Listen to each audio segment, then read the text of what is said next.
and welcome race fans to the absolute pinnacle of motorsport drama. You are watching our crystal ball simulation, a tantalising preview of this weekend's Canadian Grand Prix.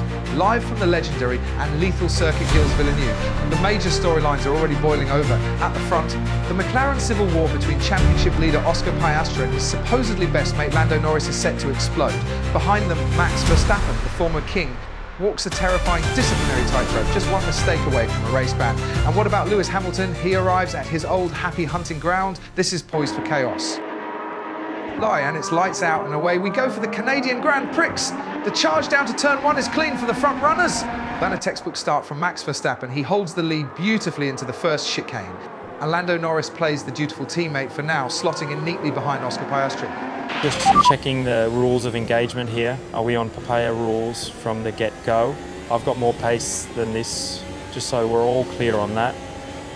Let me know when I'm free to push because the leader is getting away. Well, this is the big test for Max Verstappen. He doesn't have the fastest car by a country mile anymore, and now he has to defend for his life against the championship leader. Every move will be scrutinised, especially with that race ban hanging over his head like the sword of Damocles. Can he keep it clean? He's struggling on corner exit, I can see it. The rear is loose, I'm quicker, just letting you know.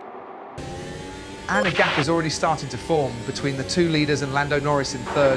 Now, one might call that unfortunate. A cynic, however, might call it McLaren subtly prioritising their championship leader. I'm sure it's a complete coincidence that the driver second in the standings is suddenly a few tenths off the pace, leaving his teammate free to attack Verstappen. Absolutely nothing to see here on the McLaren pit wall, of course. Wink, wink. And here comes Piastri. He's alongside Verstappen down the back straight. Piastri goes for it. He bounces aggressively over the curb at the final chicane. Verstappen hangs tough, forcing the McLaren wide. He's not giving up this place without a fight, but that was perilously close to contact. The stewards will have noted that aggressive defence, you can be sure of it. But Piastri is relentless. He's got the slipstream, he's got DRS on this long straight. A lead change. Oscar Piastri makes it stick. He bullies his way past Max Verstappen to take the lead. The Red Bull is vulnerable, and the McLaren smells blood. Okay, so Oscar's through, fantastic. Now, could someone please explain the strategy to me? Because I'm stuck behind a wounded Red Bull while our main car is disappearing up the road. This wasn't the plan we discussed, was it? We're compromising my race to help his... And just like that, Oscar Piastri starts to stretch his legs. He's already pulling a gap on Verstappen, proving the McLaren is the class of the field today. The pressure is now squarely on Lando Norris. He's got to find a way past the Red Bull and fast, or this race will slip through his fingers. And here comes Norris. He's closing right onto the gearbox of Verstappen now. He knows this is a critical moment. He cannot let his teammate, his supposed mate, build a lead. The narrative of McLaren's number 2 driver is one he will be desperate to avoid. He has to prove he can do what Piastri just did. On further back, there's the rookie sensation Isaac Hadjar, reminding racing bulls just who the future is. A lovely move past Pierre Gasly for 9th place. And so, as the dust settles from that explosive start, it's Oscar Piastri in complete control, with a struggling Max Verstappen playing gooseberry in a McLaren sandwich as Norris closes in. Charles Leclerc is holding a strong 5th, while his illustrious teammate Lewis Hamilton is still languishing in 8th, unable to get past the rookie Kimi Antonelli. And spare a thought for Lance Stroll. Running a lowly P15 at his home race, the pressure mounts. And here's the rookie Kimi Antonelli having a real go at the old master. Fernando Alonso, when Antonelli looks to the inside, thinks better of it for a moment. He chickens out of the late lunge, but that's just a warning shot. The audacity of youth! He's not intimidated by the 2-time world champion one bit. Alonso will have seen that coming. And there it is. Antonelli makes no mistake this time, blowing past Alonso down the straight with DRS for P6. The rear is completely gone. I have no traction. I've been telling you all weekend. I'm a sitting duck out here. They're just playing with me. What is the plan? Because just defending is not a plan. It's shaping up beautifully, isn't it? A magnificent 3, way scrapped for the win here in Canada. The championship leader Piastri, the wounded champion Verstappen, and the ambitious teammate Norris. This is where friendships are tested, where caution is thrown to the wind, and where the drama really begins. Something has to give.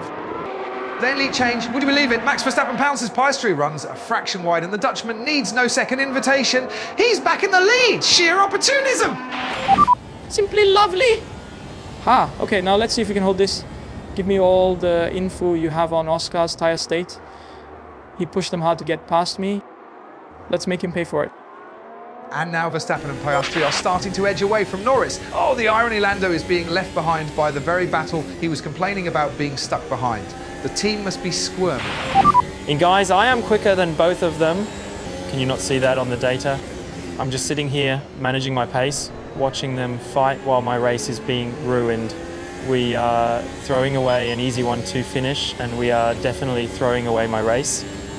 If you're not going to swap us, then you need to pit me now. Their lead change, and Piastri strikes back. He is not to be denied. A brilliant move around the outside, and he retakes the lead from Verstappen. This is a proper heavyweight slugfest, and the reigning champion is on the ropes, getting absolutely pummeled by the papaya pair. The Red Bull Empire is looking decidedly shaky right now, and the tension at McLaren is reaching boiling point. I see, I told you. What did I tell you? And now he's just going to drive off into the sunset again. Box! Let's try and undercut Verstappen. We have to do something different because this follow the leader plan is a disaster for me. He senses Verstappen is wounded after that scrap with Piastri. The Red Bull looks ragged, the tyres are screaming for mercy, and Lando is on the hunt. This isn't just for second place, this is to send a message to his own team, to prove that their strategy in this first stint was completely wrong. He wants that McLaren 1-2, but he wants to be the one... The overtake, and there it is! Lando Norris sweeps past a helpless looking Max Verstappen for second place. The McLaren 1-2 is back on, but the dynamic has completely changed. This is no longer about beating Red Bull, it's about beating each other. The gloves are well and truly off inside that garage now. And okay, job done. Now what's Oscar's pace? Give me the gap, give me the sector times, let's get to work. The race starts now. And this is the moment Andrea Stella has been dreading. His two young chargers nose to tail battling for the lead of the Canadian Grand Prix. PR-friendly sound bites about their great relationship are utterly meaningless now. This is for glory. This is for the championship. This is where teammate rivalries turn nasty.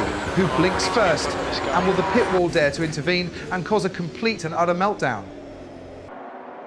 Piastri blinks. He dives into the pits, covering the potential undercut. Lando Norris inherits the lead of the race. But this is a strategic powder keg. Has McLaren made the right call, pitting the leader first, or have they just handed the advantage to Lando Norris, who now has clear air to pump in some qualifying laps?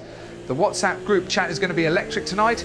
So, with the first round of stops underway, Lando Norris leads on track but still has to pit. Max Verstappen is promoted to a temporary second, while Oscar Piastri emerges from the pits in fourth on fresh rubber, ready to attack. Further back, Lewis Hamilton has finally managed to get past Kimi Antonelli, a small mercy in what's been a truly miserable season for the seven-time champion. But the real story is about to unfold as Norris prepares for his stop. This is where the race will be won or lost between the teammates. And Norris in the pits now. This will decide it. Lead change. Max Verstappen takes the temporary lead from Lando Norris. I think they're fighting. Good. Now, what will Verstappen do? He has to pit this lap, surely, to cover them off. And here comes Norris, exiting the pits. He's right beside Piastri. They're wheel to wheel. Van Piastri is ahead. The undercut has worked. Oh, the sheer nerve of that call from McLaren. They pitted the leader and he has held the position from his teammate. The tension on that pit wall must be absolutely unbearable. Lando will be furious. Oscar back on track, just confirmed Lando is on the same strategy. We need to be sensible here, work together to pull away from Max. And so the race has settled into a tense standoff. Oscar Piastri leads, but his teammate Lando Norris is stalking him just out of DRS range, a papaya shadow. Max Verstappen is lurking in third, waiting for one of them to make a mistake. The civil war is simmering, ready to boil over. And Norris spins. Oh no, Lando Norris has thrown it away. He loses the back end coming out of the chicane. Overtake. Max Verstappen sails past the spinning McLaren for P2. No. I've lost it. I've completely, utterly messed up so badly. What was that? The rear just snapped, completely gone without any warning at all. But let's be honest, why were we even in that position? I told you I had more pace in that first stint and we let Oscar get the jump with that undercut strategy. Of course, I was having to push like an animal just to stay with him, taking risks on every single curb. And so we begin the final lap of the Canadian Grand Prix. Oscar Piastri is cruising to a magnificent victory, extending his championship lead in the most dominant fashion. Max Verstappen looks set for a lonely but valuable second place. But the drama isn't over yet. The battle for the final podium spot is on. And look at this! George Russell is all over the back of the distraught Lando Norris. Norris's tyres are shot after that spin. He is a sit and duck, and Russell smells blood in the water. This would be a massive steal for Mercedes and a devastating final blow for Lando. giant checkered flag. Oscar Piastri has won the race. And Russell's got him. A last gasp move. George Russell steals P3. And Max Verstappen comes home in a solid second place. And George Russell snatches that podium right at the death. An incredible finish for Mercedes, an absolute heartbreak for Lando Norris, who drops from a potential win to a lowly 4th place. You can almost feel the anguish from here. That is a devastating result for his championship hopes.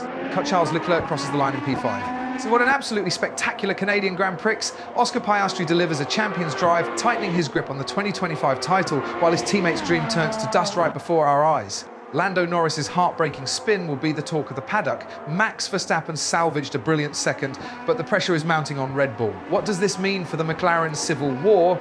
Can Norris possibly recover